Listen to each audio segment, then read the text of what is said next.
In 1983, with the launch of the PC Junior pending, IBM commissioned Sierra Online for a game that would take advantage of its expanded graphics and sound capabilities. That game would later become King's Quest I. The rest, as they say, is history. The story for King's Quest is simple enough. You start off by playing a man named Graham, the bravest knight in the Kingdom of Daventry. When you speak to King Edward, he sighs and tells you that he fears his end is near, and that he has chosen Graham worthy of the throne. King Edward tells you that the kingdom is weak and poor, but luckily for you, he has knowledge of the existence of 3 things that would make Daventry wealthy and strong. A magic mirror, which tells the future, a magic shield that will protect the bear from mortal harm, and finally a magic chest that is always filled with gold coins.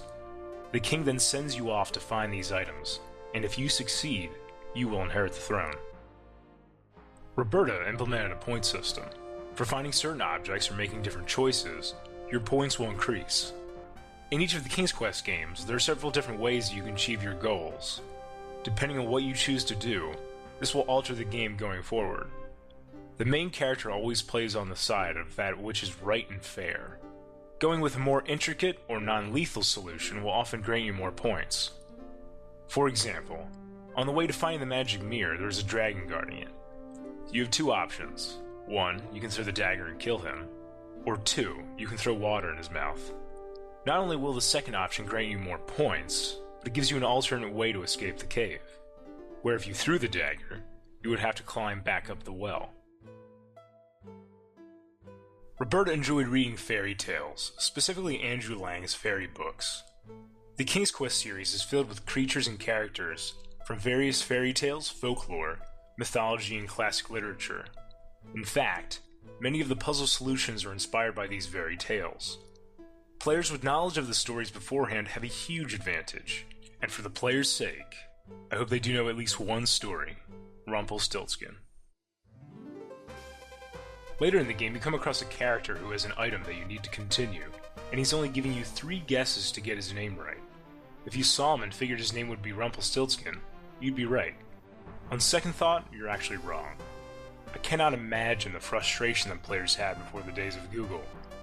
The only hint you get in this part of the game is from a note in a witch's house saying, "Sometimes it is wise to think backwards." Not only do you have to realize that the hint was made for Rumpelstiltskin, you also have to realize that spelling his name backwards isn't enough.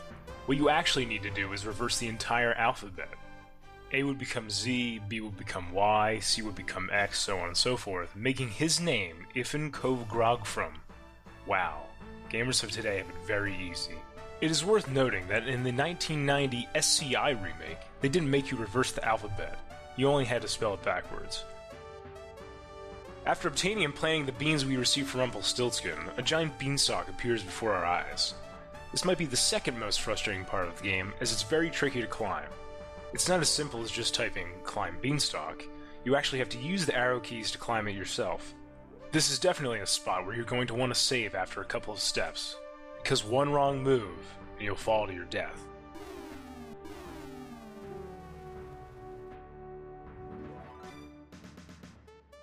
Once you make it to the top, you find that you're in a land above the clouds. After walking around for a short time, you find a giant who is holding the magic chest. Once again, you have 2 options. You can either kill the giant, or you can run around until he gets exhausted and decides to take a nap. The latter giving you more points, while also being harder to do. After slipping the chest out from under his arms, you're ready to go back down. Luckily, there's some conveniently placed stairs this time. Sierra developed a whole new scripting language for writing adventure games. They called it the Adventure Game Interpreter, or AGI for short.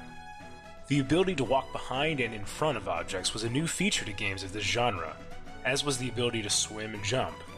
Which leads us to the Condor, another memorable part of the game due to its mildly frustrating nature. Yeah, mildly.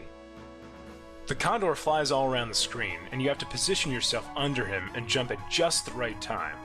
This is one of those things where some days you'll get it instantly, and then other times you'll be here for a while. After hitching a ride with the Condor, he drops you at a new area we haven't seen before. This next area is possibly one of the most memorable ones. First of all, if you don't go to the left screen and grab the mushroom before going down the hole, you will have no way to get out. True King's Quest fashion.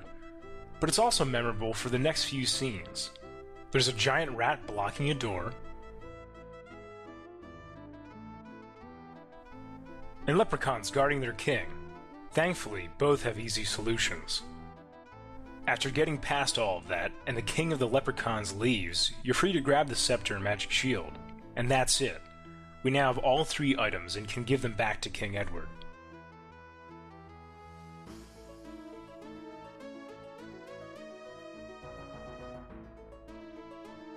As we return the items, the king gets up to congratulate Sir Graham, when he dramatically falls over to his death. In his last words, he tells Graham that he has been a good and faithful servant, and that his reward is well deserved. The kingdom of Daventry is now Graham's.